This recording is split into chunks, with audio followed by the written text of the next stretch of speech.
Eh bien, bonjour à tous et à toutes, je suis l'Omniscient et bienvenue dans ce nouveau TZID. Aujourd'hui, on va parler de Danzo le ressuscité, la deuxième série qui se passe en Negadia. Une série qui est donc sortie le 10 juin sur Tellington et qui s'est bouclée le 5 août et qui était composée de 10 épisodes. Donc une série format one-shot, un peu comme La Forêt sans fin, en format normal. Voilà. Comme d'habitude, format audio uniquement, la vidéo est là pour appuyer, je vais mettre quelques images pour le support, mais c'est pas comme un mon avis sûr où ça fait partie intégrante de mon propos, c'est purement audio, voyez-le comme un podcast, et comme d'habitude, faites-le pendant que vous faites votre vaisselle, vos devoirs, pendant que vous faites vos courses, voilà, quand ça vous arrange le plus, mais en tout cas la vidéo n'est pas importante. Et puis comme d'habitude, merci de suivre toujours mes vidéos, et puis voilà, c'est à peu près tout, on est parti.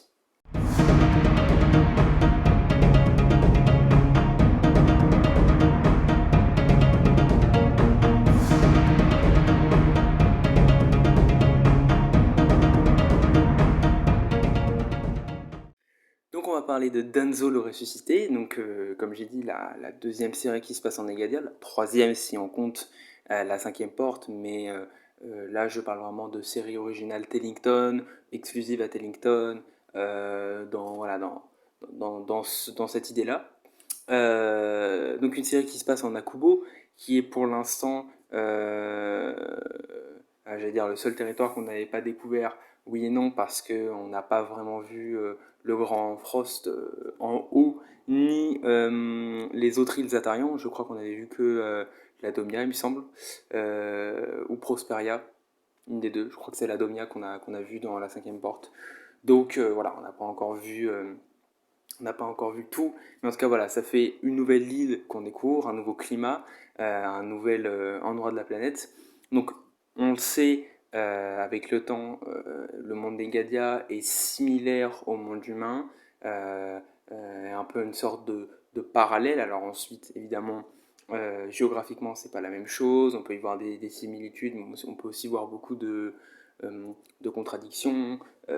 Dans un monde, il y a beaucoup de magie, dans l'autre non. C'est beaucoup plus technologique. Voilà, il y a différents similitudes et contradictions entre ces deux mondes.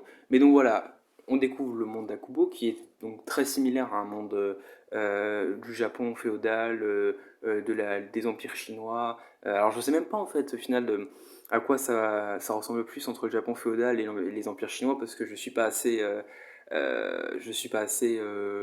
cultivé sur ce sujet pour le dire, mais en tout cas voilà, c'est très clairement inspiré de la culture asiatique, que ce soit par les noms ou par les traditions, les coutumes, les quelques petites choses qu'on peut apercevoir dans la série. Voilà. Donc, comme d'hab, ce TZD va se diviser en plusieurs points que je veux aborder. Voilà, des points que j'ai remarqués et que je veux aborder voilà, indépendamment. Comme d'habitude, ça va spoiler. Voilà, donc on commence.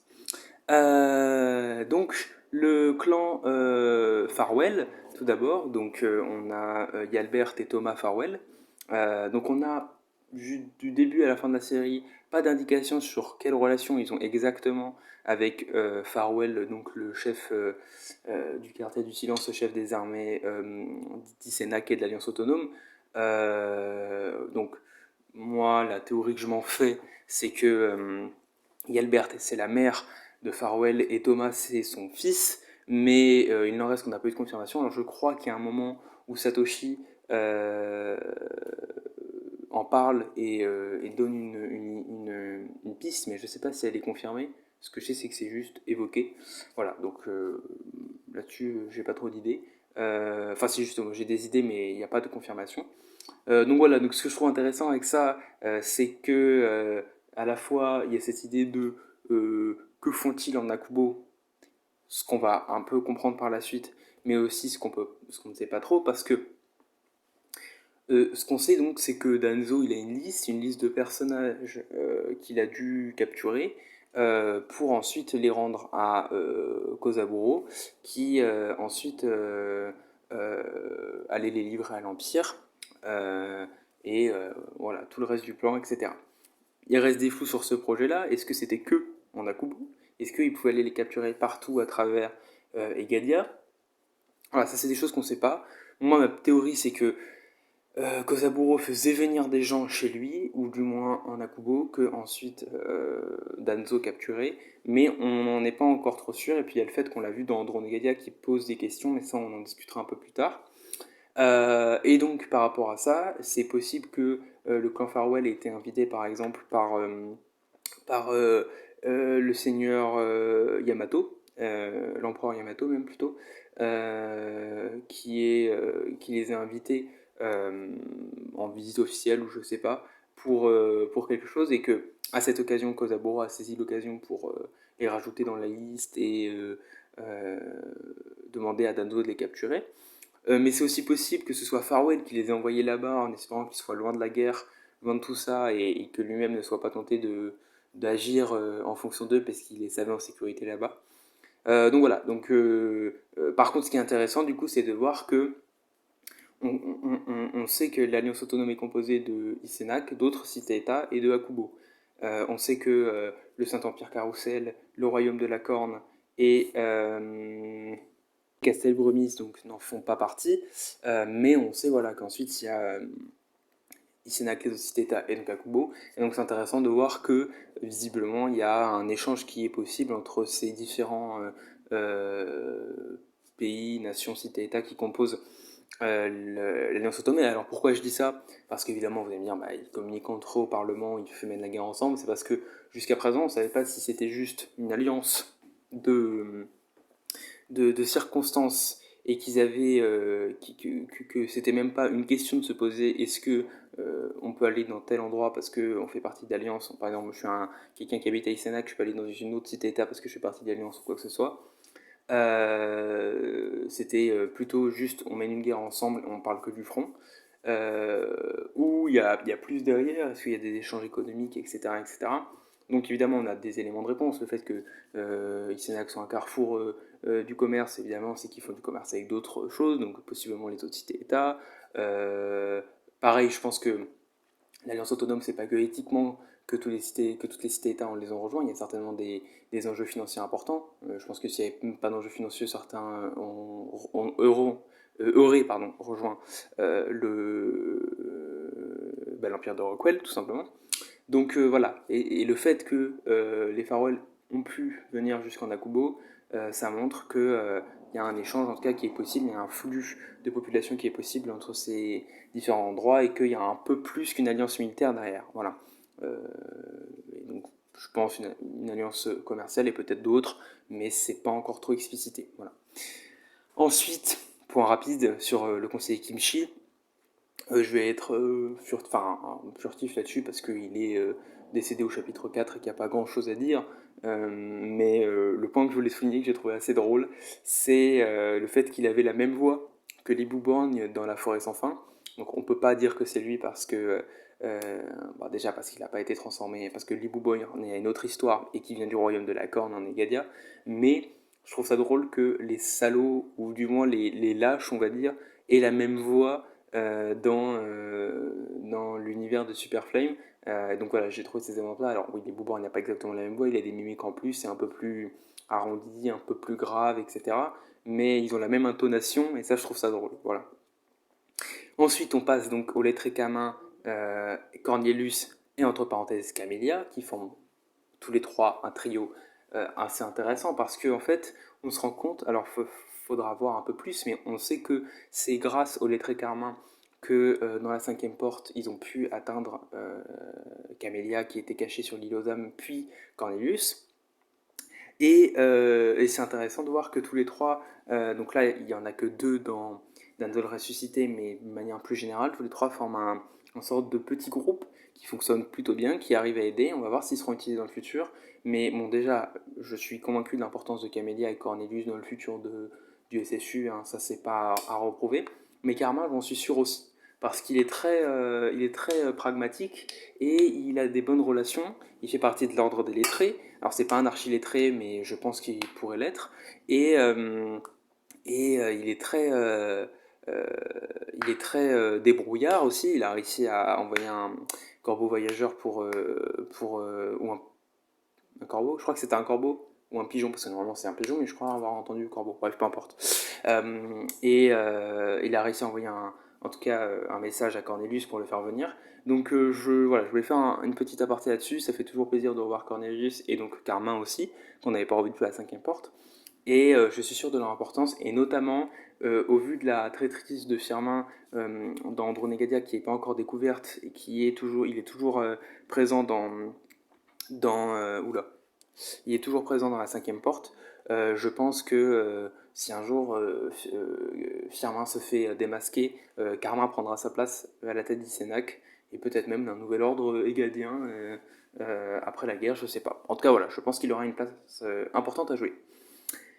Et puis ensuite, les bagnes. Alors, les bagnes, c'est très intéressant puisque c'est un beau parallèle en fait avec l'Empire et les camps de travail forcé. Et il n'y a pas grand chose à dire si ce n'est que Guantano le disait très bien lui-même. La guerre justifie les pires moyens, et c'est ce qu'on voit en fait avec les bagnes, où tout simplement c'est comme les camps de travaux forcés, sauf qu'à la place de Dokipa, même le peuple même d'Akubo en fait. C'est ça qui est encore pire, c'est que les Acadiens ils prennent des prisonniers. Là c'est leur peuple même, on va dire, c'est encore pire on va dire. Mais d'un autre côté, c'est toujours ça tout le propos de la guerre en fait. C'est que si jamais ils ne faisaient pas ce qu'ils font là, déjà ils ne pourraient pas porter d'aide à l'Alliance, et peut-être que l'aide qui n'apporterait pas à l'Alliance serait perdre l'Alliance, et une fois l'Alliance perdue, peut-être que Rockwell envahirait Akubo. Donc voilà, c'est toujours ces deux phases de la guerre en fait qui disent quand on mène une guerre, les deux parties sont obligées de faire les choses les plus horribles pour s'en sortir, et il y a un moment où quelqu'un provoque la guerre, mais très vite les deux finissent par arriver à un point où il n'y a pas un qui est pire que l'autre en fait. Et si on prend l'exemple de l'Empire de Rockwell, certes c'est l'Empire de Rockwell qui est l'agresseur, qui a commencé à envahir tout le continent égadien, qui mène une guerre contre l'Alliance autonome qui eux n'avaient rien demandé. Mais à l'heure actuelle, les habitants de l'Empire de Rockwell, c'est pas nécessairement des gens mauvais. C'est des gens qui ont peut-être même pas eu le choix en fait de vivre dans l'Empire de Rockwell. Tout comme ceux qui sont dans l'Alliance autonome n'ont pas eu le choix en fait de former une alliance autonome. Ils n'avaient que d'autres choix de faire ça pour riposter, parce que sinon c'était vivre sous l'Empire de Rockwell qui était un mauvais empire. Donc voilà, c'est toujours cette histoire de la guerre où il n'y a pas de bon côté de la pièce, tout est gris, et c'est toujours le pire, parce qu'en fait ça fait ressortir le pire de tout le monde, parce qu'il n'y a pas de bonne ou de mauvaise situation, il n'y a que des situations où les gens s'en sortent, et enfin, ou du moins les gens font tout pour s'en sortir au détriment de toute morale, toute éthique, donc on le voit là avec les bagnes. Voilà. Ensuite on a donc l'alliance cachée entre... j'ai appelé Kozaburo. Eh ben, désolé, parce que je viens de relire sur mes notes, en fait c'était Kozawa et pas Kozaburo. Donc Kozaburo, je suppose que ça doit être un personnage dans One Piece. C'est bien ce que je pensais, je me suis trompé, désolé. Donc c'est Kozawa, c'est pas Kozaburo. Kozaburo, c'est un personnage dans One Piece. Donc oui, Kozawa, donc le neveu de l'empire, de l'empereur Yamato, qui a donc fait une alliance avec l'empire finalement, donc euh, et donc c'est là où c'est intéressant, sous la supervision de Railway. Alors évidemment, on voit Rotarma à la fin qui joue une importance, mais je pense que c'est Railway qui a servi d'agent de contact et qui a un peu planifié tout ça. Euh, donc là, ce qui est intéressant dans cet aspect-là de la série, plusieurs choses. D'abord, c'est de voir que l'Alliance autonome n'est pas infaillible dans ses relations avec l'Empire. On le voit notamment déjà avec le fait qu'il y en a qui veulent signer des traités de paix, qui veulent accepter l'annexion ou ce genre de choses-là. Mais là, on le voit encore plus, puisque c'est carrément un membre à part entière de l'Alliance autonome qui trahit en son interne l'Alliance autonome. C'était pas quelque chose qui était cautionné par Yamato, ça aurait été encore un niveau au-dessus, mais ça reste quand même quelque chose d'important, parce que si euh, Kozawa avait pu aller jusqu'à ses fins, et ben Yamato aurait pu se faire renverser, et tout simplement Akubo aurait très bien pu quitter l'Alliance et déclarer la guerre contre l'Alliance. Ils auraient eu un nouveau front à gérer, et là je crois que ça aurait été tout simplement impossible pour l'Alliance de gérer deux guerres en même temps, et ils auraient fini par perdre. Donc c'est quand même un tournant extrêmement important, et comme quoi quelque chose qui est une petite série, elle aurait pu avoir une importance majeure en fait dans le déroulement des choses. Voilà. Donc voilà, et puis ensuite, parenthèse sur Railway et Rotarmin. Donc on voit que Railway et Rotarmin fonctionnent en duo, ce qui est déjà le cas ensuite après Andron et Gadia. Et donc du coup c'est aussi voilà ma question de dans quel temporel, enfin à quel moment se passe Danzo le ressuscité. Donc moi je suppose que ça se passe après Andron et Gadia, puisque Railway donc travaille avec Rotarmin et qu'Andron et Gadia, on voit Danzo au début qui vient vers Isenak, donc encore une fois on ne sait pas si pour capturer les gens il a dû se déplacer, mais supposons que non, il n'aurait pas dû sortir d'Akubo en temps normal.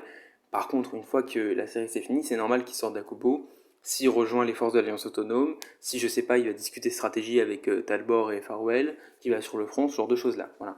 Même si on ne sait pas encore ce qu'il faisait dans Andron et Gadia.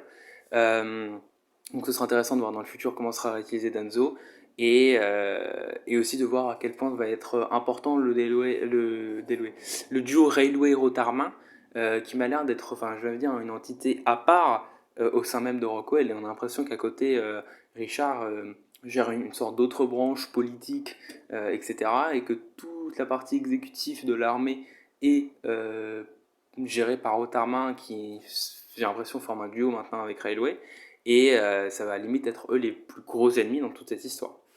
Donc voilà. Ensuite, j'aimerais parler du duo donc, entre Satoshi et Kitano. Donc j'ai bien aimé parce que voilà, la série elle a été construite là-dessus. D'un côté, Danzo, Thomas et Albert, et de l'autre, Satoshi et Kitano, suivi plus tard de Carmin et de Cornelius. Et j'ai beaucoup aimé ce duo-là de Satoshi et comment il s'appelle, de Kitano, parce qu'en fait Kitano il a ce côté sérieux, engagé sous l'autorité suprême de Yamato, mais en fait il est très conscient, il soutient pas toutes les actions, et il est qu'on appelle ça, voilà, conscient du fait que les Bains c'est pas bien, et que Yamato est pas forcément quelqu'un de mal non plus, et que voilà, il croit pas tout ce qu'il dit. Et puis à côté, il y a donc Satoshi qui lui a l'air d'un gros rigolo, d'un blagueur, limite d'un un peu un boulet qui sait pas trop, etc. Alors qu'en fait lui-même est aussi conscient de ce que fait l'empereur, et il a pas peur de le dire parce qu'il sait que il est plus intelligent que ce que les autres le pensent, et qu'il risque rien parce qu'il sait ce qu'il dit, quand il le dit, etc. Voilà, donc j'ai bien aimé ce duo-là qui fonctionne bien ensemble. Je sais pas si on aura l'occasion de les revoir. Euh, je pense possiblement dans un sorte d'easter egg, dans une série ou quoi que ce soit, mais c'était pas des personnages qui marquent assez pour qu'on les revoie à part entière. Mais en tout cas, c'était plutôt sympa. Et puis, bien sûr, évidemment, la série s'appelle Danzo le ressuscité, donc on va parler de Danzo Sokai, le fameux guerrier. Donc il y a plusieurs choses qui sont intéressantes avec Danzo. Premièrement, sa lignée, donc il sort d'une lignée de guerriers, donc il est extrêmement puissant. En plus, il a été rendu invincible par Kozawa, donc ce sera très intéressant de voir comment il va utiliser sa force, donc sous les conseils de Yalbert, pour le bien. Voilà, ça va être intéressant. Ensuite, il y a le côté Danzo sentimental finalement, ce qui je crois est le nerf de la série, donc on va en parler un petit peu après. Et voilà, donc pour moi c'est deux côtés importants d'Anzo, qui est toujours accompagné de Django. Donc bon, Django, je n'ai pas grand chose à dire, si ce n'est que c'est un nouveau familier dans l'univers du SSU, après Rico, Lumine, Cramoisin et Yolanda, voilà, la tortue de Camélia. On a ce strangolin, donc Django. J'ai plutôt bien aimé, je trouve il est bien incorporé dans le récit, il y a les moments où il en a un peu marre. Et puis j'aime bien le bruitage, je trouve que Superflame a bien réussi ça. Donc voilà. Euh, et donc, Danzo, au niveau de sa peine, sa famille, eh ben, je crois que c'est le truc le plus important parce que c'est une série qui est assez courte, avec une résolution qui est assez simple. Euh, c'est un sort d'happy ending, mais pour autant, j'ai pas trouvé ça trop cliché, trop hors propos, trop hors sol. Et j'ai vraiment senti tout au long de la série la peine de Danzo, le déchirement intérieur, le combat intérieur entre... il sait très bien que ressusciter sa femme, bon, du coup ce qui n'est pas possible, mais même si c'était le cas, ce serait pas vraiment vrai. Il se voile un peu la vérité, etc. Et, euh, et j'ai beaucoup aimé jusqu'à sa rédemption quand il finit par tuer Kozawa, qui retrouve son fils qui a une fille, qu'il a nommé comme sa mère, et que quand il prononce le nom de sa petite fille, on sent l'émotion, et ça, je trouvais que c'était super bien joué par Super Flame, là-dessus, vraiment gros chapeau. Et ça, je trouve que voilà, c'est la base de la série Danzo, et c'est très bien, il y a une très belle évolution du personnage, et évidemment, je pense que si ça avait été une série aussi longue que Andro Negadia, ça aurait été encore plus poignant, etc., etc. Mais pour le format, c'est bien réussi, et je trouve ça très bien. Voilà.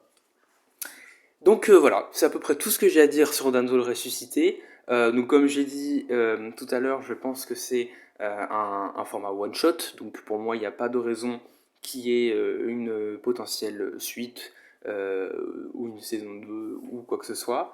Par contre, je suis sûr à 100% qu'on reviendra en Akubo un jour. C'était la base même de la cinquième porte, aller en Akubo. Ça s'est pas fait finalement.